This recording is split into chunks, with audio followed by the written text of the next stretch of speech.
This season at the Moody, we're focusing on the artwork of Kapwani Kiwanga, who is a French-Canadian artist and who's trained as an anthropologist. And she looks at materials as carriers of our culture. This large-scale sculpture is called Maya-Bantu, and it is made out of metal and also predominantly sisal. And sisal is a cactus, an agave, which actually comes originally from southern Mexico. It's thinking of it as a material that is somewhat of a witness of the economic and social change throughout Tanzania. In this video, I am removing dust which has covered all of the vegetation in the area. This is filmed in rural Tanzania. So it's gestures of care without necessarily being reassured that there will be a permanent resolution.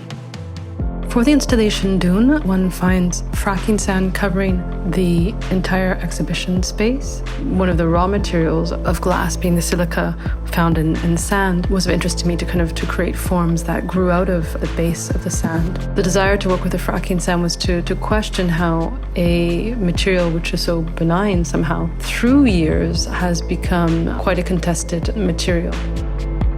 She uses material as archives for human behavior, and she's interested in thinking about the political struggles, the economic realities, and the societal behaviors that they represent.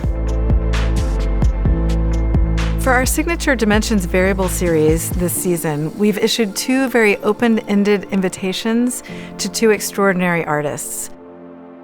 Lisa E. Harris is a composer and musician and educator who has come to the Moody to create a work in dialogue with Kapwani Kiwanga's installation Maya-Bantu.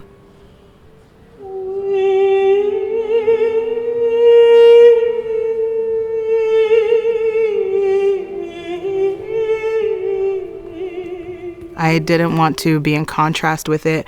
I wanted to be actually in flow with it, and just a meditation on sharing environment and just sharing in general, which is one of my practices. If y'all want to sing, y'all can sing with me. We're going to sing for a while. Yay, though. Yay.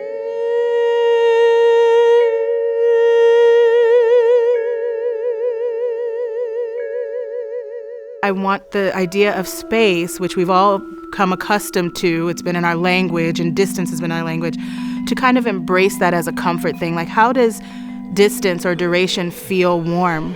I am, yes, important. I am important. I am important, yes. So I hope that the audience has a chance to play that way. Could I walk around a little bit and be more active, in this moment? Let's dance.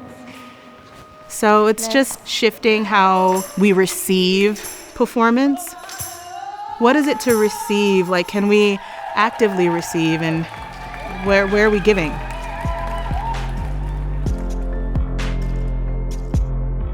Jasmine Hearn is an extraordinary choreographer and educator and multidisciplinary artist who has responded through their body to the works on view at the Moody Center for the Arts. Just being with the memory of this campus. I grew up in Houston, so I remember being at some of the Rice University youth camps. So I'm also remembering my little body throughout these grounds. It's this way of bringing memory as well as listening to what's already here.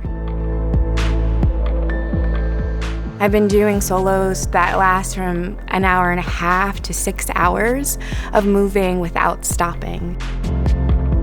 And even pause or stillness, there's still a dance in that, because I believe a breathing body is a dancing body. I'm pulling in all different techniques and traditions of dance, storytelling, and singing in front of folks that have raised me. So it's a homecoming of sorts.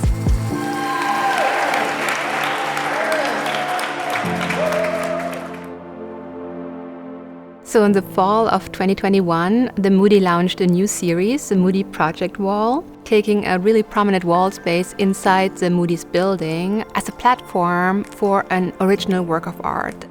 I use nature a lot to tell my stories. It's a way to captivate the audience, the people, but then I want them to stop and see more carefully what stories I want to try to tell them.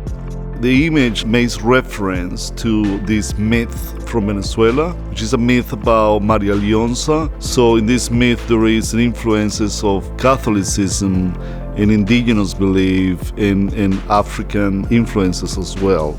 I think people can connect to the work in different angles from different ways. Overall, I think it is a celebration of the community and really an example of how the visual arts and education go together. It has felt important as we emerge from the pandemic to be able to bring together the campus and the community through the arts. So the variety of programs that we've had this season reflect the need for conversation, for community, and for creativity.